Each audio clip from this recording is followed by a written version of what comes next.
very bad in my last classes. Actually, I was wondering, is this the same Durga that the teaching this way? So yeah. Anyway, but can't help it, right? So since it is True, mandatory, ma'am, true. yeah. So since it's at least if someone responds to what if we interact with each other, then probably it will look like a very lively class. But otherwise, monotonously, I speaking to the screen, a blank screen with all the the students' name muted on it. So it was horrible experience for me. Wonderful to see you, ma'am. Uh, Others, yeah, there are very few participants, but otherwise, yeah, ma'am. So actually, last time I have discussed about ninth unit, and today I just plan to discuss about this classroom procedures, 10th unit of our textbook, right? So classroom procedures, as usual, what we have all discussed earlier, everything is there in the introductory part of this classroom procedures. Before we proceed to understand what are the procedures that we actually adapt or implement or practice in our classrooms, we just have to understand the background of it. What are the Before we understand the procedures, we have to understand what is the setting of India schools in India. So every organization, every person will have goals, aims, and objectives in their life, right? In the same way, every learning process has got, every institute, every organization will have goals, aims, and objectives. And then they tell us about where we are heading, right? The destination where we are heading. So, but goals, there is a slight variation in the goals, aims, and objectives. Okay, so basically, what is a goal? Goal is a um, it's unmeasurable actually. Statement. It is actually um, see, goal is a high level. Oh, no, we will first talk about aims actually. So aims, goals, and objectives, right? Aims are general statements. We generally state that, right? For example, Sita aims to lose weight. That's her aim, right? That is her aim. And then that is a general statement that provides direction. And then that's how aim is considered. And then goal. What is a goal? Goal is high level, non-measurable statement concerning a broad, open-ended measure of achievement. So to develop the ability to guess the meaning of unknown words from the, see, for example, I'll tell you what goal is. Goal is a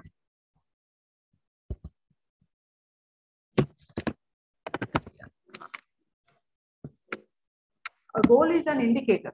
So indicator in the sense whether what we have, um, whatever the objective that we have to realize, this is an indicator to what extent we have reached.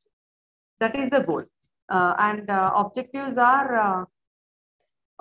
are realized at the end of the curriculum. What is that we have achieved, and then the tests are conducted whether based on the objectives. So whether we have reached that objective or not. So goals and aims are in an intermittent on an intermittent basis, like uh, timely basis. Like that's how it is on about the. So um, actually, English has an important place in the socio-economic environment of India, as we all know that. But and so though we all consider that English is very important, very less number of people speak English language in India. Like even less than 5%, as according to our textbook. It says that according to our textbook, only less than 5% of Indian population speak English language. See, actually, what began as a colonial a language of the colonial roots, it has actually imposed, right? The whole world is being imposed uh, English language English has been exported to all the parts of the country, all the parts of the world, because of the colonial rule. So, right, isn't it not? And this ended up as a link language to many countries. So that's how this English language has entered into our multilingual. And moreover, English we retained this English language because we ourselves are a multilingual society, isn't it not?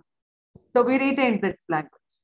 And then and another reason why we have actually hooked on to this English language, though we have so many languages, we could have actually got one language which common for all the Indian people, right? But it is not possible because we are a multilingual country. So, and then one more reason that why we have hooked up to this English language is international mobility actually demanded this, clinging people to this particular language, and we started depending upon English and Hindi in a variable degrees, and Hindi also our regional language also. Many people see, of course, when we are talking about only 5% of the population know how to converse in English, then obviously it is the Hindi language with which they try to, people who are traveling abroad or traveling other parts of the India will actually, uh, sustain their uh, living in other parts of the country by using Hindi language, maybe the regional language, right? The national language. And that is one reason why we are cleaning up, we are, tagging up to that language. And then international mobility is one reason. And then again, economic sustenance at the global level also, because of this, English has become a contributing factor. These are the three reasons, right? As we have already discussed about this one in our previous classes, right? So the English, uh, as we all understand, an important language in the socio-economic milieu of the India. And though if 5% of the population speak this language, what was introduced as a colonial language has ended up as a link language for us. So these are the two other reasons, right? So what is that? Because multilingual society, we have taken um, this as a link language, English language as a link language. So India has recognized that India has one more thing, and the goal of society leads administrative policies, of which the language policy is most vital. So the goals of society, whatever the goals we have in the society, are mostly led to the administrative policy, right? The policies, why do we have policy, government policies? For the society, right? For the goals of the society. And these policies are purely depend on the uh, and then language policy plays a vital role in the administrative policies also. And India has recognized English, well, recognized that, where am I? Okay. India has recognized that English will have to remain as an important associated language of the country. So we know that, right? It is an associated language. It's the link language. Okay. And so, and because of the educational policy decides which languages are to be taught in the school system and what is the time allotted in each curriculum, and all these things are decided by the educational educational policies decide these things, right? What languages are to be taught, and what is the time, or how many hours of classes are to be taught in a particular for a particular group of students in a particular context, and all these are decided by by the policy, right? Language policy. And yeah, I have actually made a PPT.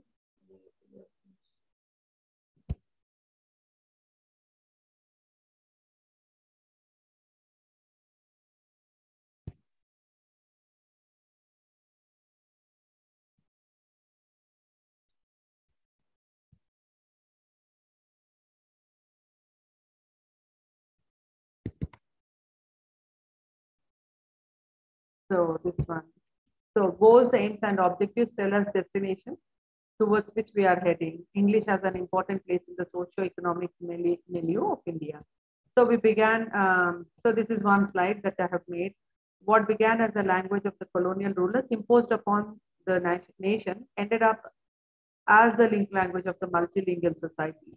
And then what is that? International mobility. This is one reason. Guys, you try to understand this one. This is one reason why English is there in our country. And then why we have retained it? Because of the international mobility, which has demanded and depended upon English and Hindi in a variable degree. That is another reason that why we retained English in our country. And for more economic sustenance also, this is another important aspect why we are, continuing to have this English language in our society, right? Economic sustenance. And then, so,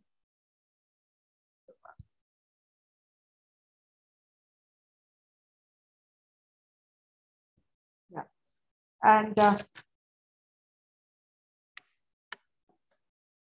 so the education, what is that? The system would decide. I mean, the policy, the educational policy will decide how many lessons, how many hours of English is to be taught, what languages are to be taught, how many hours are to be taught. This is all being discussed. So what are we trying to understand is that we are trying to understand the background before what are the procedures that we actually adapt or implement in our classroom. Before that, we are understanding about why we have English language in our community. That is the first thing we are discussing, the introductory part, before we discuss about the procedures. And then, so generally what the educationists think that mother tongue, any learning can be, easy or comfortable when it is transacted in, mother tongue. So, but many sections of the society they are able to access this English knowledge, access knowledge through English language, right? So though many people believe that mother tongue will help us to understand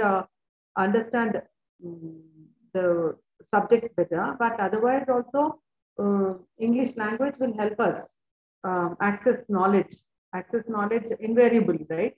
Whether take it as a technology or advanced science or whatever you name it, whatever the information you wanted to access, it will be easily available in this particular language. So, and uh, uh, and this does not, however, mean that it is possible for all the sections of the population to achieve it. But otherwise, everybody cannot do that, right? In environments where English does not exist at all, spoken medium or not required exists as a spoken medium or is not required for the kind of activities, and then where English is not necessary for the people of particular communities for their everyday activities, why do they need English, right? So English always remains for them as an alien language. So this one is there in the introductory part of it. Just see the guys, when you are looking into the information, introductory part, you have this kind of information. You just make them into points, and then what goes in the introductory part of the lesson, classroom procedures. This is all what it is. So another one is that English language teaching in India will have to take into account the reality that English can be considered as a second language. Obviously, this is a second language in some context and a foreign language for foreign language in other contexts. This I have been like a parrot. I have been telling all of you from in all my 8 classes that how English language for some Indians it is first language, for some people it is second language, for some people it is a foreign language. So this is what it is there in this particular paragraph. So, and also another point here is that when people don't use this language, hinterland of the country, what is the remote parts of the country, like very farthest remotest parts of the country where they don't, they does not figure out at all any kind of English in their workaday schedule of the people. Why do they need? They all English. They really don't uh, feel the necessity or the requirement to learn this language, isn't it not? Except in the villages, some schools, the village schools, where English is taught as a part of curriculum by teachers who have the bare literacy in the language. The levels that the learners of English as a second language aim at will will be different, and from the levels that the learners of the English language as a foreign language will aim at are at different levels. So you understand this line, particular line, the levels that the learners of English as second language aim at will be different from the level that the learners of English as a foreign language will aim at are be able to achieve. So they are different. The levels are different for both these categories of students. What are these students? What are these categories of students? The learners of English as a second language. And other group of students are the learners the learners of English as a foreign language. You understand, guys? This is the very important point to be noted here, to be remembered very well, and to be understood, comprehended by all of us. What is that? The level of the learners of the English as a second language. Their levels are different with the levels of the English, with the levels of the learners who learn this language as a foreign language. This is one point I wanted to make it very clear. So accordingly, we just have to have a methods and techniques that are to be adapted or implemented in the classroom procedures. So that's one thing I wanted to make it very clear. Another curious phenomena is that since we are, this is what is there in this particular the international mobility and the interregional and then interstate mobility also, made people to cling to this language, because it is all difficult, because because of the transfers, from one place to another, one state to another state, will actually put them in a very difficult position, wherein their children or students, um, going to schools in a different from all of a sudden transition from one region to another region will have a lot of problem in adapting to that particular language. It's highly impossible actually to learn the core subjects in a different language, mother tongue or Hindi or any other language. So that's the reason why English is a safe, is the easiest way, is the easiest tool or mode of is the easiest tool to use it and learn things. So this is one reason why we have retained English in India. And then so this point is there in this particular third paragraph of this page. The objectives for teaching English is for different groups is different context will thus be specified to them. So based on these aspects, we have to specifically design the objectives and the teaching methods and techniques also. So all the related socio-economic factors will have to be taken. So while designing the methods and techniques, what we have to take into consideration is the socio-economic factors of the socio-economic factors particularly. This will actually specify the objectives. What defines the objectives? The socio-economic factors define the objectives of a group of learners. That is one thing. And then coming to the next point is methods and techniques. What are methods? Now, here the definition of the methods is that, see, objectives are based on learn. So first of all, objectives. What is that objective? Objectives are based on the learner's background, first one, learner's needs, second one, and status of the language in the society. and also the target levels to be reached. On these parameters, objectives are based. So that is one thing. And the means to be adapted to realize these objectives will relate the philosophy of the language and the language learning or the approaches to the language learning. So how do we realize these objectives? They will be related to the philosophy of the language and language learning or the approaches of the language learning.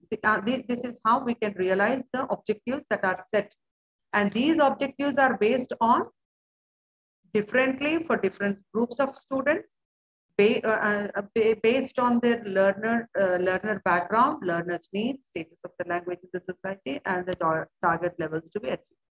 That I have given it in this slide. Yeah.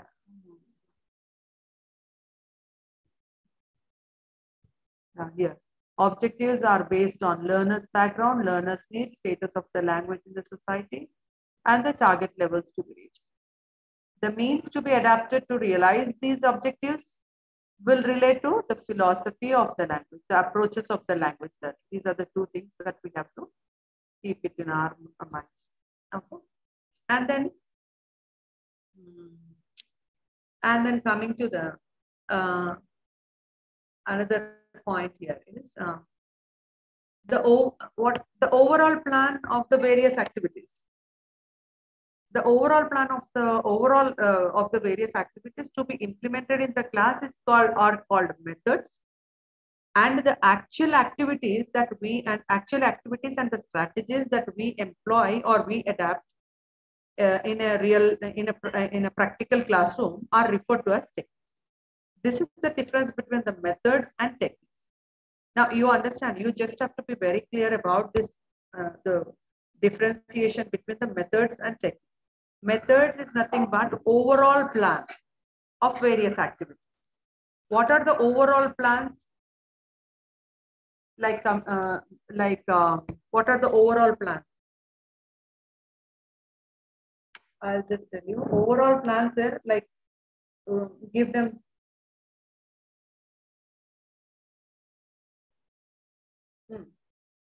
Plans to be implemented. So suppose, for example, overall plans are like giving exercises, activity-based, group-based, peer-based, or team-based. That these activities, they have plans. We have plans in that we actually try to adapt in our classroom or practice in our classroom.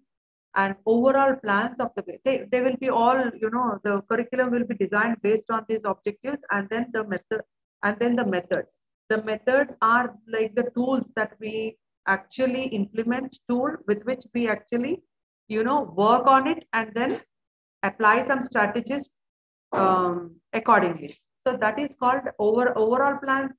Overall plans and of the various activities are called methods, and the actual activities and the strategies that we apply are called techniques.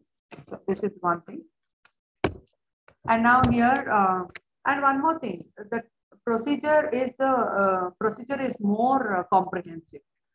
Comprehensive means it is including all the all the elements, including all the elements or aspects of something. Suppose, for example, all the LSRW elements are to be included. These are called procedures, right? So the term procedure is more comprehensive.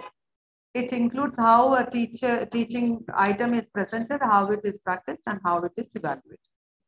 So this is the difference between the methods, techniques, and the procedures. So these are the first basic idea. We just have to get the basic idea about the methods, techniques, and procedures. So you all understood this methods, right? Methods are overall activities. Overall plan of the various activities is called to be implemented in the class is called methods. And the actual activities and the strategies that we implement in the class are called techniques. And the procedure is all the more comprehensive, and then it includes it includes how a teaching item is to be presented and how it is practiced and how it is evaluated. This is called procedure. So based, these are the things. And now let us examine some classroom activities. Now they have given us some classroom activities, and these classroom activities are, activities we all understand, right? About how do we make students, learners involved in a particular activity. So here I'll read out the first one. We will look into the first activity. Two members of the group of four are asked to make a list of all the objects in the classroom, and two other members are asked to begin writing a description of the room. The two members who have made the list join the other two and orally give them information about the location of the various objects. The writing proceeds as the information is given. After the room has been described, all the four members look at it and edit it for sequencing, paragraphing, spelling, punctuation, accuracy, and completeness of the information. So this is the activity given in a particular group, a particular classroom.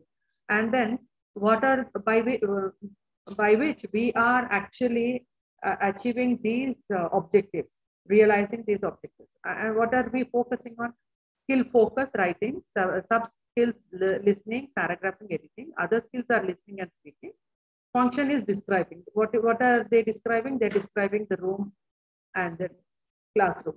Techniques that they have adapted are group activities, stimulating students to create content and organize writing through interacting and collaborative writing. This is how it is. These are the skills that are involved. Okay, these are the skills. And then you see an integration of all the four skills. That the writing is there, listening is there, speaking is also there. Okay, and see all the skills are involved here. Four skills are here. Although writing is the main focus. The process of writing is highlighted here. Collection of what are they doing? Collection of the information, presenting of the information, and checking for the accuracy. So that's how. Yeah, that is how this classroom activity is going. Now, what we have achieved? What is the objective that we have realized at the end of this classroom? Let us see what you have. You would have found out the following general objectives and behavioral outcome in the level 3. I will tell you what is this level 3. The first of all, we'll see what general objectives that we have realized by implementing this kind of activity in the class. So, what are the objectives? To be able to organize and structure thoughts and writing, to develop production skills, and narrate simple experiences, describing objects and people, report events to peers. These are the objectives that they have realized by the end of this activity. Now, what is this level? Level 3. When you go back to the previous unit, I'll just give you the unit name and also just let me give you this one so that you will understand what is this level. Right? One second, guys.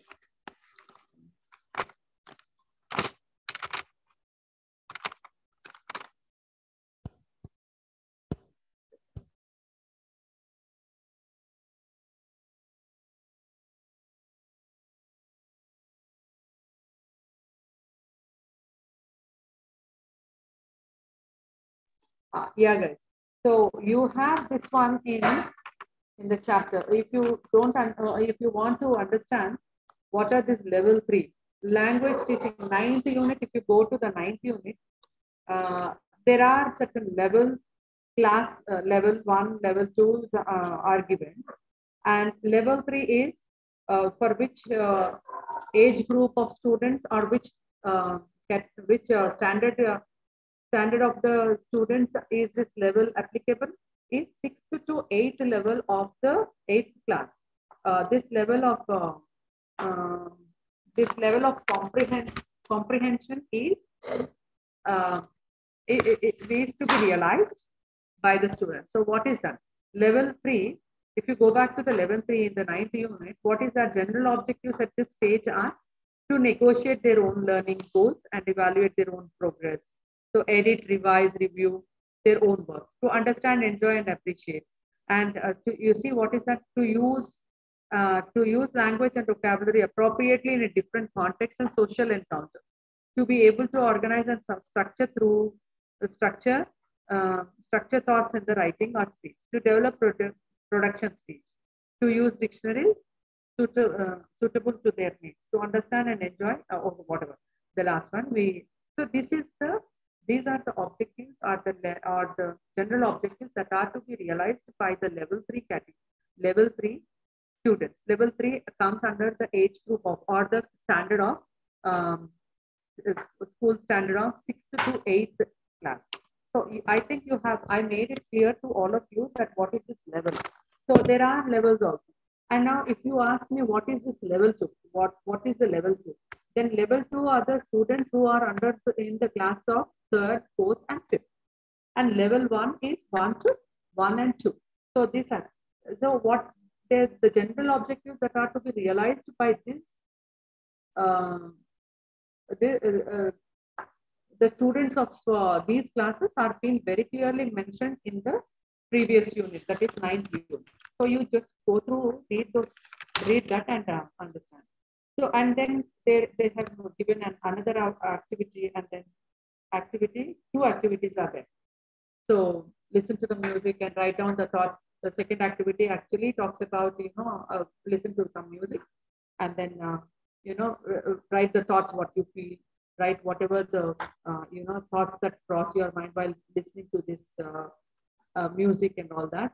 And if you have liked it, whether you have liked it or didn't like it, and if you have liked, why you liked it, and if you haven't liked it, why did you not like it? All these things are to be written. This is how the classroom instruction instruction in a classroom activity is been given for a particular group of students. So what is the level? What level of the students have to be will come under this category of activity. And then objectives. What are the objectives? Skill focus or sub skills, other skills, function, technique. All these are there. So now this activity is given here. This activity has been the answer for this activity is given at the end of the lesson. That is activity check is there. Level class for this one, listen to music or song. While you listen, write down all the thoughts in the space below. That is the activity given. And then this activity is given to the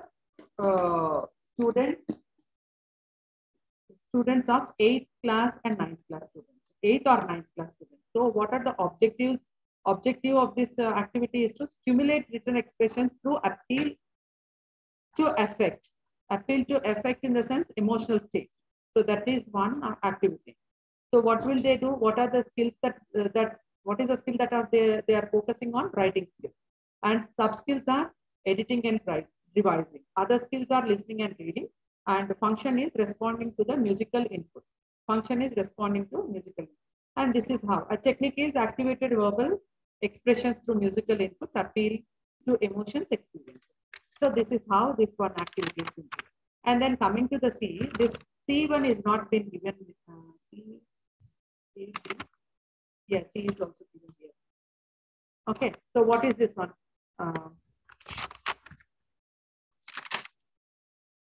There is a text given here. There's a text. The latest UN report on education says, "Girl."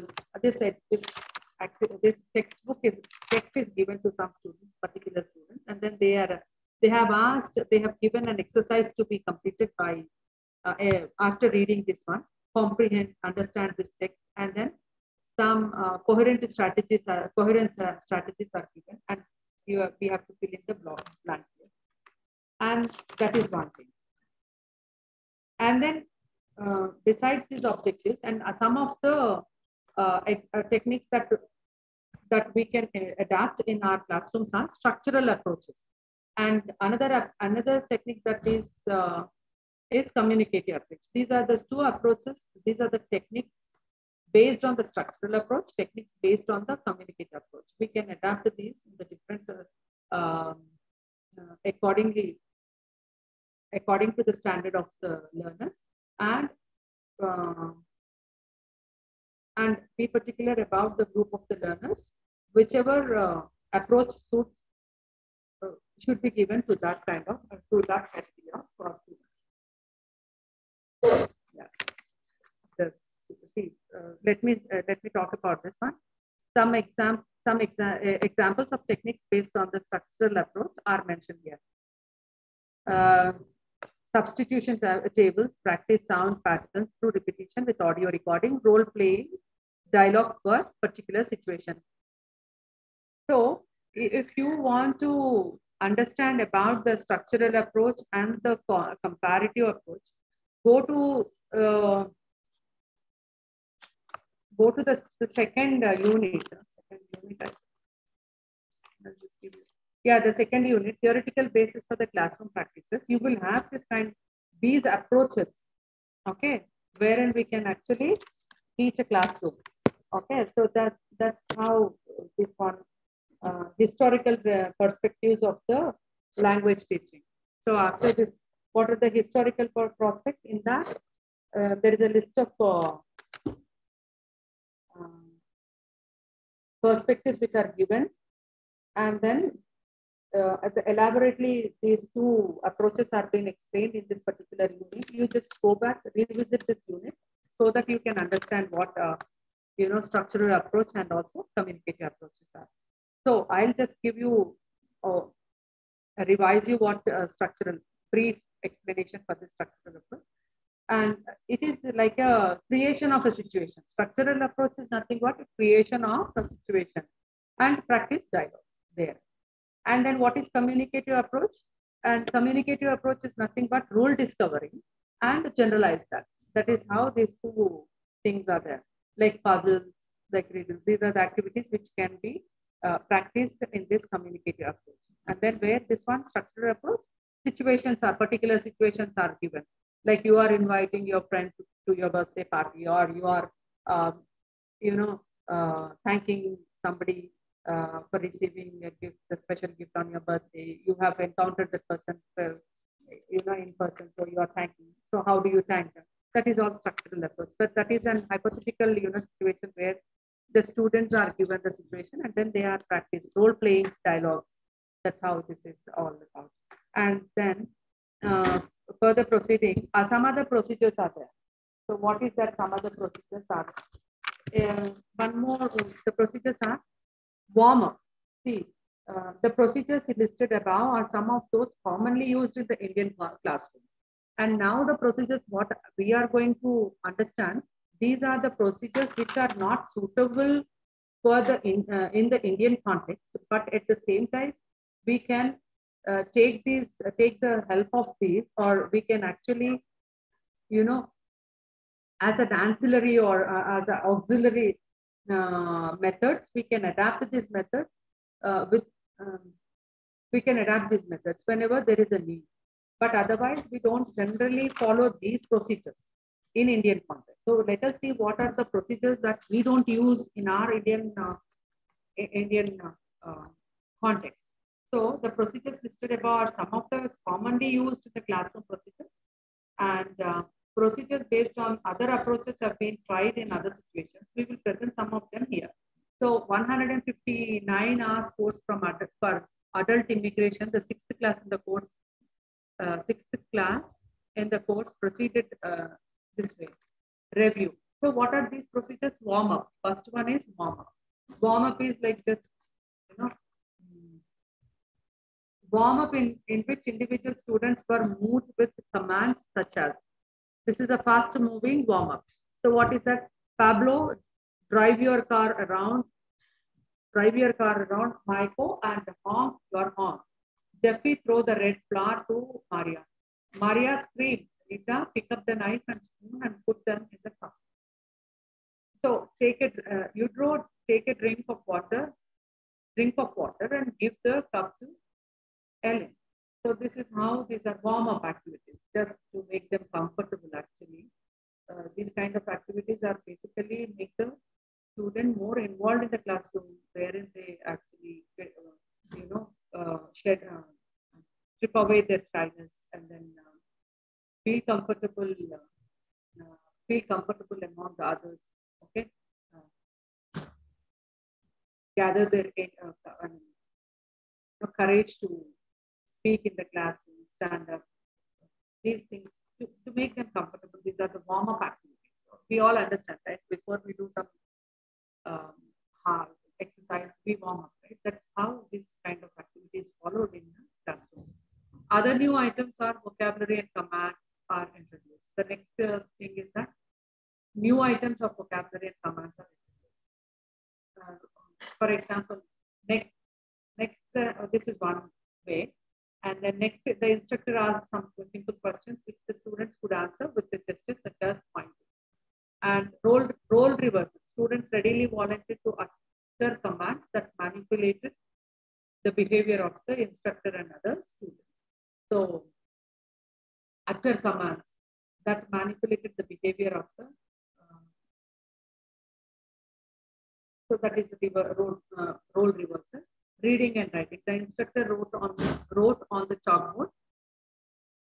Instructor wrote on the chalkboard each new vocabulary item and sentences to illustrate. Then she spoke out sentences and acted on out the sentences. Students listened as she read the messages. Some copied the information. And so, like reading and writing activity, wherein the teacher will write a new vocabulary on the board, and then the students will note them down, and then they get to know the meaning of it, and then they try to put them in their own sentences and things like that. So this is another activity where these students are.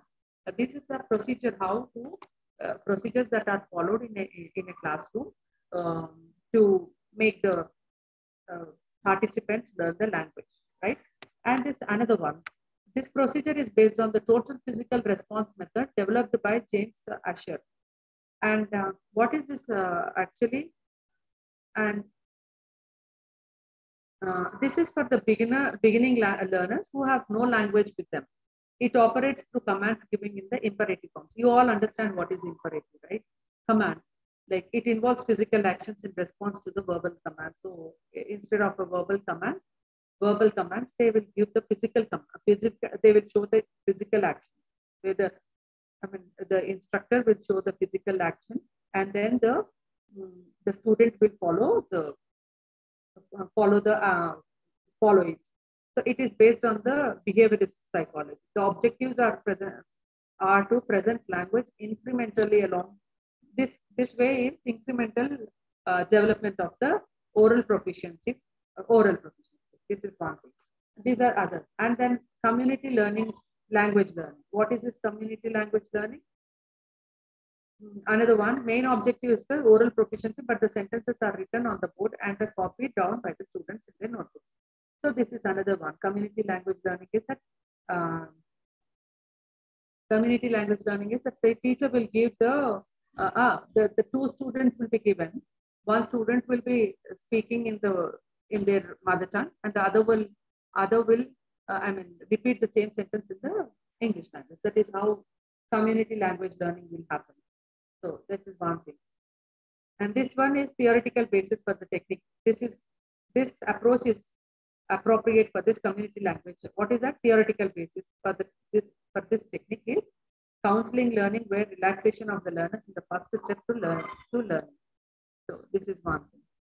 And then another procedure is that the silent way developed by the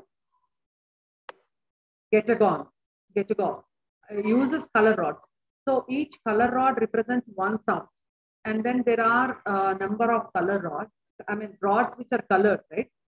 And then there is a chart to introduce the spoken language, and then these colored rods will be arranged in a sequence wherein the students will form the sound, and then they make a word out of this sequence.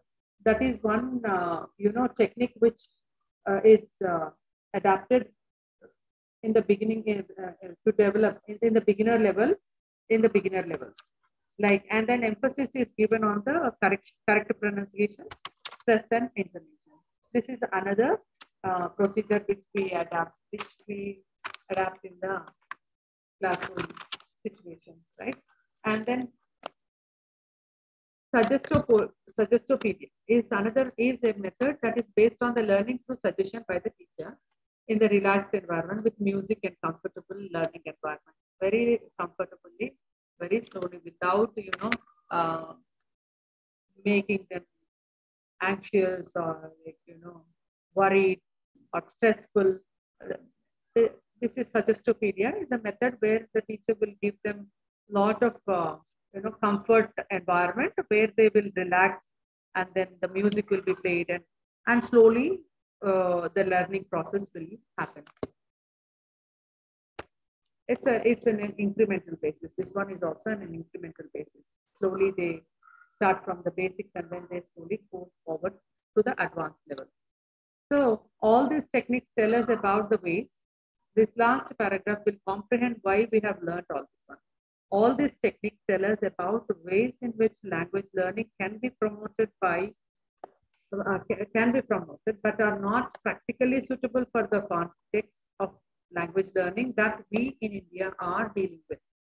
So as I told you, from some other procedures, whatever warm up, uh, fast moving warm up activities there, and introducing new vocabulary and commands are introduced, and then total physical response method development is there, community language learning is there, color rod methodology is there, and then suggestopedia is there. These techniques, these procedures, what we follow is these procedures which they follow in some of the situation, in some of the institutions, are not very much advocated in our Indian context, but at the same time, these ideas, however, can help us to devise activities in small ways whenever there is a need, without adapting it as the main or only method. So without this one is this one cannot be adapted as a main method or activity in our Indian context, but we can actually use them um, as a technique, or maybe this can be used as a uh, idea. These techniques can be used as an idea, and then we have to make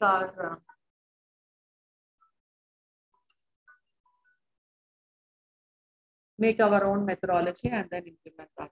So this is what we have learned in our methods and techniques where in the classroom procedures. So this is the 10th unit that we have discussed in our. So I don't know how many of you have understood, because I'm not very happy. I'm not very satisfied with this kind of classroom. But otherwise, yeah, going on. Thank you guys. Thank you, ma'am. Thank you, ma'am. Thank you, ma'am. Thank you, ma'am. ma'am. Actually, is it okay, or I have to improvise? You are also. Ma'am, ask everybody to read the chapter. They will understand. Yes, ma'am. Yes, actually, this is mostly descriptive, right?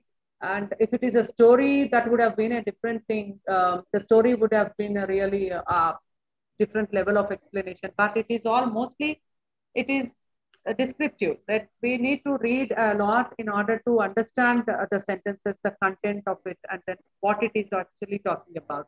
Yeah, that's a good thing. Of course,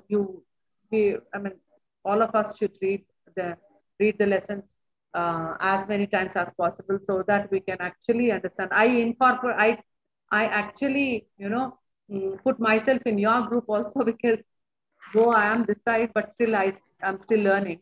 So thanks a lot for the advice, and all the students, all the participants here, please follow what the Daksha ma'am has said.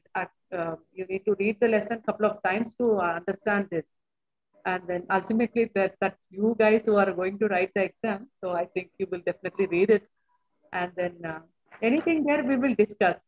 Yeah, you can actually give me some suggestions also. I'm open for that, because it would have been different. I'm really not very comfortable on this online classes. To this online classes, I go tongue tied most of the time, and then I fumble.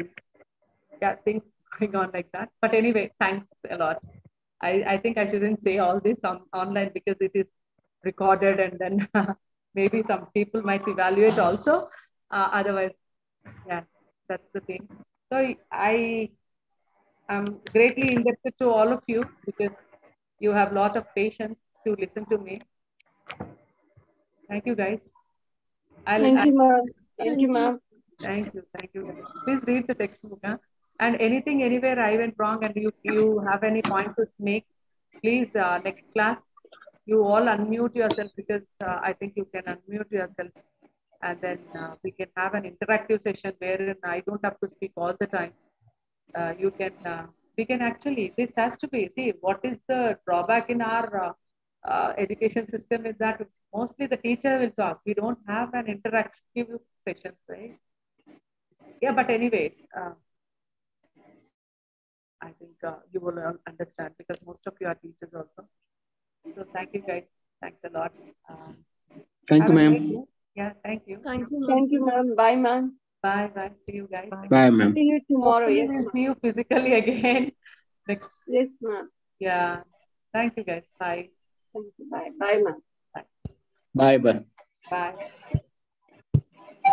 Bye.